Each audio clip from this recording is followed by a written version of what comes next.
November 24, 1944. Northfield, Tinian and Elliefield, Saipan. The 21st Bomber Command launches 111 Boeing B-29 Superfortresses toward the Japanese mainland. Brigadier General Wood Hansel commands the American Strategic Bombing Force from his headquarters on Guam. Silver bombers carrying 277 tons of bombs against the Nakajima Aircraft Company's Musashino engine plant on Tokyo's outskirts.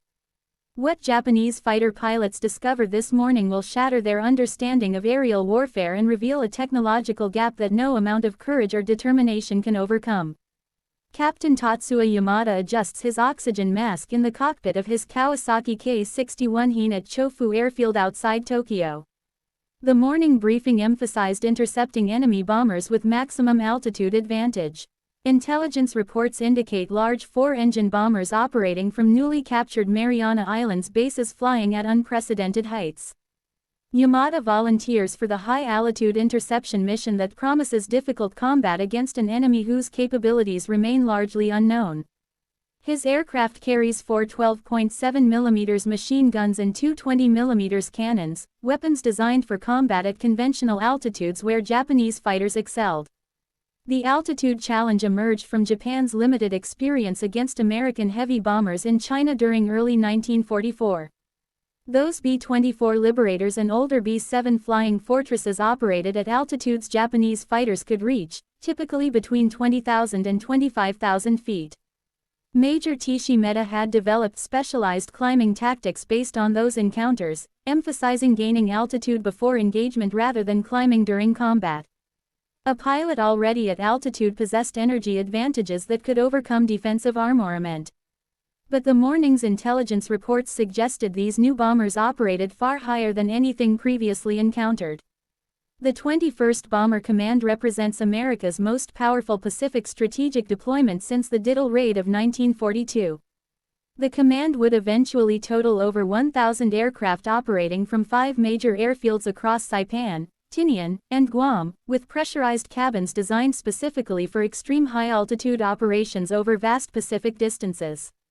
This construction philosophy differed fundamentally from previous American bombers. The B-17 Flying Fortress and B-24 Liberator used unpressurized crew compartments that required heavy flight suits and oxygen masks, limiting their effective operational ceiling to around 25,000 feet. American designers prioritized altitude capability in the B-29, accepting complexity in exchange for operational sanctuary above enemy interceptor range. The pressurization system allowed crews to work in shirt sleeves at altitudes where unpressurized aircraft crews would struggle with cold and hypoxia. Yamada's formation includes K-61 high-end from the 244th Century and Nakajima K-44 Shoki interceptors from the 47th Centi, climbing desperately from multiple airfields around Tokyo at maximum sustainable rate. The Japanese pilots observe contrails forming at extreme altitude where American formations approach from the southeast. Radar operators at the Chiba Detection Station identify the incoming formation at 27,000 to 31,000 feet, varying their altitude as they navigate weather conditions.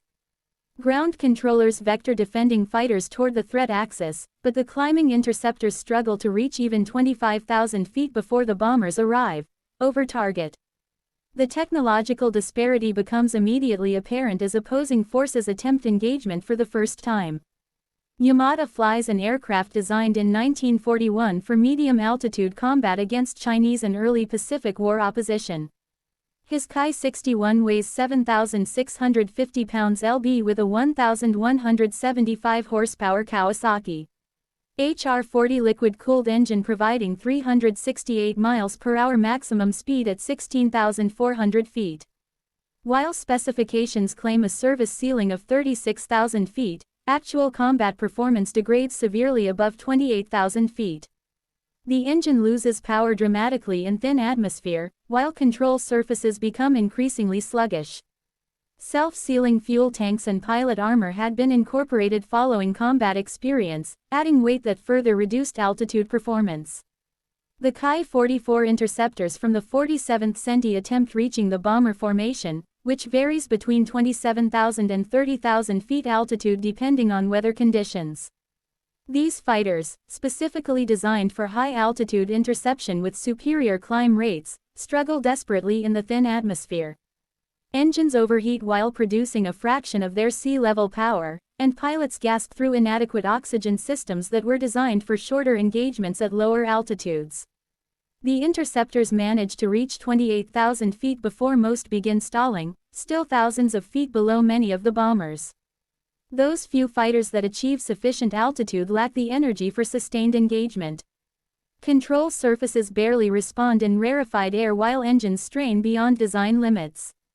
The B-29s maintain formation integrity at their operational altitude. Crews working comfortably in pressurized compartments without the heavy flight suits or cumbersome oxygen masks that handicapped previous bomber operations.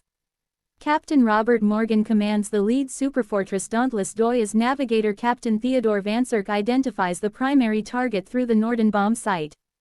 The bomber's 4 Wright 350 engines generate 2,200 horsepower each, maintaining over 300 miles per hour true air speed at operational altitude despite the thin air. Turbo superchargers compress the thin atmosphere, maintaining engine power where naturally aspirated engines fail.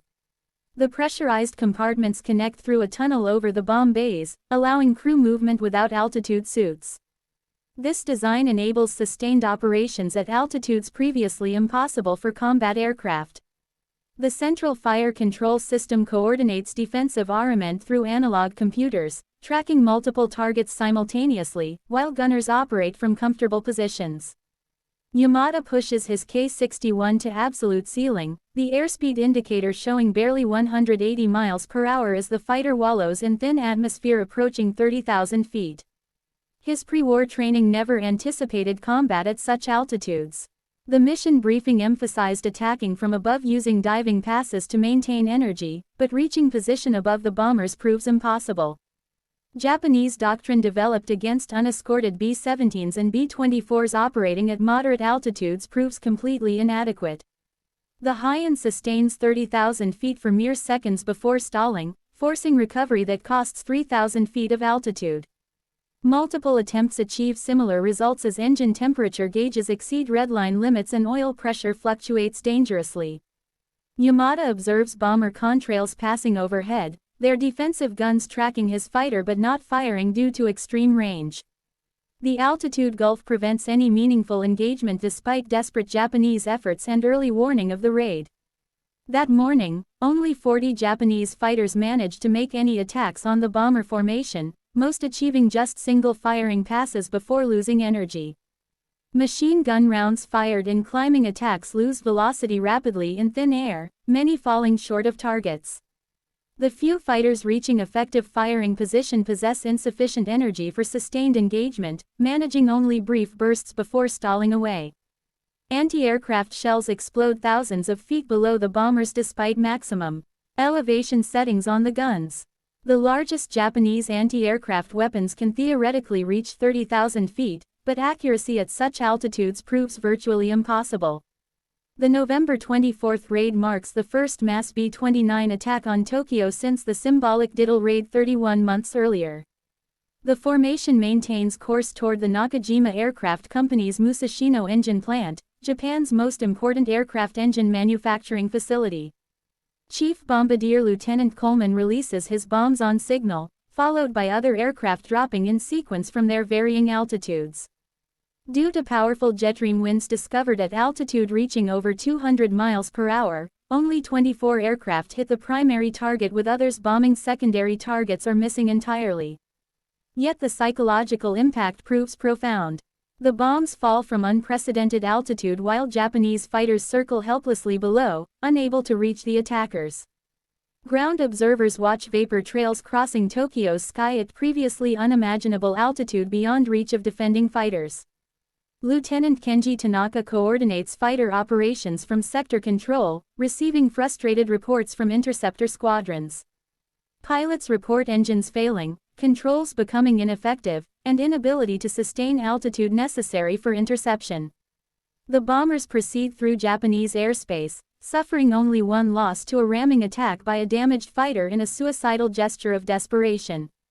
Defending pilots expend fuel in futile climb attempts, most returning to base without ever reaching firing range.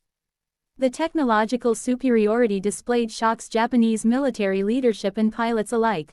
The 21st Bomber Command concludes its first Tokyo mission with minimal damage from defenses, though mechanical issues force several B-29s to divert or ditch in the Pacific. Japanese fighters claim only one confirmed victory through ramming, while bomber gunners claim 5 Japanese fighters destroyed. The altitude sanctuary contradicts every Japanese expectation based on intercepting lower-flying bombers from China bases. This operational failure stems from fundamental misunderstanding of American bomber capabilities and the revolutionary nature of the B-29's design. Lieutenant Commander Minoru Gender observes B-29 operations from Naval Headquarters, analyzing Army fighter failures with growing concern. His intelligence reports emphasize the unprecedented bomber altitude that exceeds Japanese interceptor capabilities by significant margins. Even the Navy's latest fighters cannot effectively engage at such heights. The strategic implications suggest requirements for completely new aircraft designs or alternative defensive methods. But Japan lacks time and resources for such development. The intelligence failure reflects limited technical information about American pressurization technology and turbo-supercharged engines. Innovations that transformed high-altitude operations. Japanese planning had assumed enemy bombers would operate at conventional altitudes below 25,000 feet. Based on all previous experience, the B-29's pressurized cabin concept remained poorly understood by imperial military analysts who failed to grasp its implications for combat operations. Previous American bombers operating from China bases flew at altitudes Japanese fighters could reach, reinforcing these assumptions. December 3, 1944 brings another concentrated B-29 attack against Tokyo with 86 aircraft targeting the same Musashino plant. The Japanese response evolves based on the November experience. Captain Teruhiko Kobayashi of the elite 244th Senti implements new tactics, positioning his fighters at maximum altitude before the bombers arrive, hoping to dive on them with energy advantage. But even starting from optimal position, the K-61s cannot reach bomber altitude. The formation includes specially modified interceptors with reduced armor, removed radios, and minimal ammunition to save weight. These stripped fighters achieve marginally better altitude, but still fall short of effective engagement height. Lieutenant Saburo Hayashi leads a specialized ramming unit called Heigakuurtai, formed from volunteer pilots willing to sacrifice themselves. The unit's aircraft strip all unnecessary weight, including most armament and armor protection, carrying only enough fuel for one-way missions to achieve maximum altitude. The modified K-61 fighters climb toward the approaching formation with emergency boost engaged, accepting certain engine damage. Manifold pressure exceeds manufacturer limits while cylinder head temperatures approach failure point. Pilots breathe pure oxygen for 30 minutes before takeoff, but the inadequate oxygen systems still cause hypoxia symptoms during extreme altitude attempts. Most fighters stall around 30,000 feet, still below effective engagement altitude. Sergeant Masaoki achieves 31,500 feet in his lightened K-61 before attempting a ramming attack against a straggling B-29. The bomber's defensive guns fire continuously as the fighter approaches from below in a zoom climb. Multiple 50 caliber rounds strike the Ki-61, but Itaki maintains his collision course. At the last moment, his fighter loses energy, stalling 500 feet below target before entering an uncontrollable spin. The pilot recovers at 20,000 feet, his aircraft too damaged and lacking fuel to attempt another climb. The ramming attacks achieve occasional successes when bombers descend due to mechanical problems, but cannot systematically counter the high-altitude threat. Through December 1944, B-29 losses remain minimal while Japanese cities begin suffering strategic damage. The defending pilots experience profound frustration, watching their homeland attacked while remaining powerless to intervene effectively. Traditional samurai warrior spirit proves meaningless against technological barriers preventing combat engagement. Pilots report feelings of helplessness and shame at their inability to protect Japan despite willingness to sacrifice their lives. Major General Curtis Lame assumes command of the 21st Bomber Command in January 1945, analyzing high-altitude daylight raid effectiveness with his characteristic intensity. Initial missions achieve poor accuracy due to the jetrime winds discovered at bombing altitude, sometimes exceeding 250 miles per hour. These winds, unknown before B-29 operations, push bombers rapidly across targets, making accurate bombing nearly impossible. Navigation proves difficult. While bombs drift miles from intended targets, regardless of bombardier skill, cloud cover frequently obscures targets during winter months, forcing radar bombing with minimal precision. The combination of factors means less than 10% of bombs hit intended targets. Lame faces pressure from Washington to produce better results. After analyzing the tactical situation, he implements a revolutionary change in March 1945, ordering low-altitude night incendiary attacks against urban areas. This decision transforms the air war over Japan. B-29s strip defensive armament except tail guns carrying maximum incendiary bomb loads. The altitude reduction from 30,000 feet to 5,000 to 9,000 feet eliminates the jetrime problem while bringing bombers within range of Japanese defenses. The tactical shift means Japanese fighters can suddenly achieve effective interception altitude, fundamentally changing combat dynamics. March 9, 1945 witnesses Operation Meeting House, the devastating Tokyo firebombing mission that reshaped strategic bombing doctrine. The attack force of 334 B-29s approaches at 5,000 to 9,000 feet altitude, finally within reach of all Japanese fighter types. Night conditions and the unexpected tactical change initially confused Japanese defenses. Lieutenant Yoshio Mitsuyoshi scrambles in his Nakajima Ki-44 from Matsudo Airfield, finally able to reach bomber altitude without difficulty. But night combat presents entirely different challenges. Without airborne radar or effective ground control, Japanese fighters struggle to locate targets in darkness. Searchlights illuminate individual bombers, while anti-aircraft guns engage at point-blank range for the first time. Ki-44s and Ki-61s conduct desperate single attacks without radio coordination or formation support. Mitsuyoshi achieves multiple firing passes against B-29s, observing hits on engine nacelles and fuselages. Several bombers stream flames and lose altitude, but most continue to their targets despite damage. The superfortresses demonstrate remarkable durability, absorbing tremendous punishment while proceeding to targets. Remote-controlled turrets engage attacking fighters with radar-directed fire in darkness, proving surprisingly effective.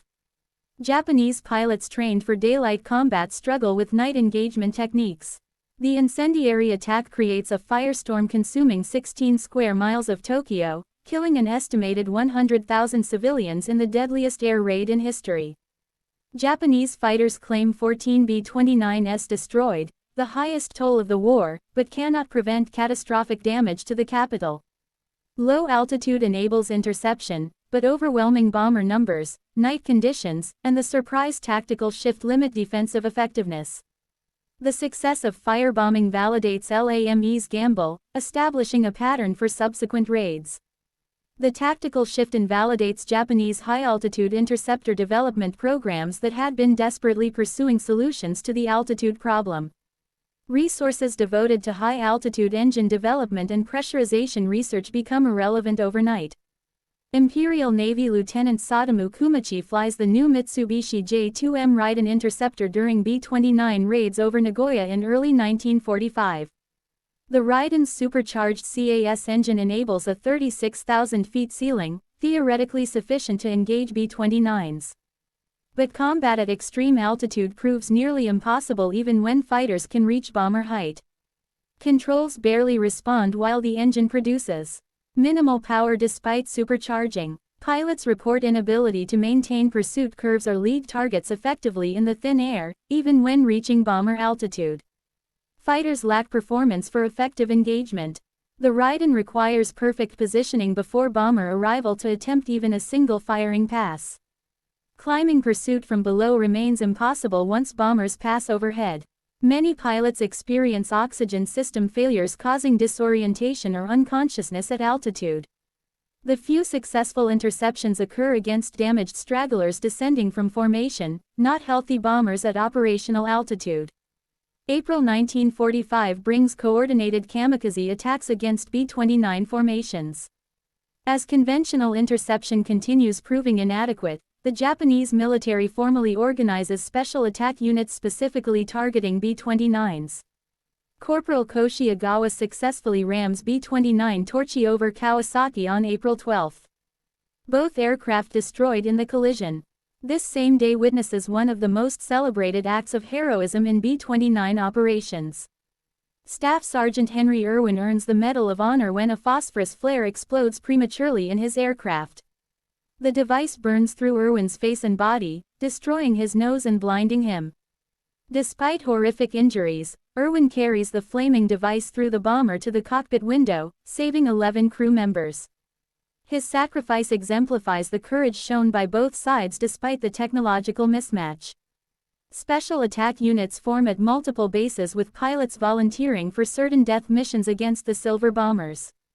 These ramming attacks achieve limited success, destroying perhaps 10 B-29s throughout the war, a tiny percentage of the bomber force. The psychological impact on American crews exceeds the tactical results, knowing that enemy pilots will deliberately ram their aircraft. Yet even successful ramming attacks cannot significantly impact the bombing campaign's effectiveness. The central fire control system on B-29s proves remarkably effective against Japanese fighters despite reduced gun positions compared to B-17s. Computer-controlled turrets track multiple targets simultaneously while gunners operate from pressurized compartments rather than exposed positions. Japanese pilots report unprecedented defensive fire accuracy with the automated system maintaining tracking even during evasive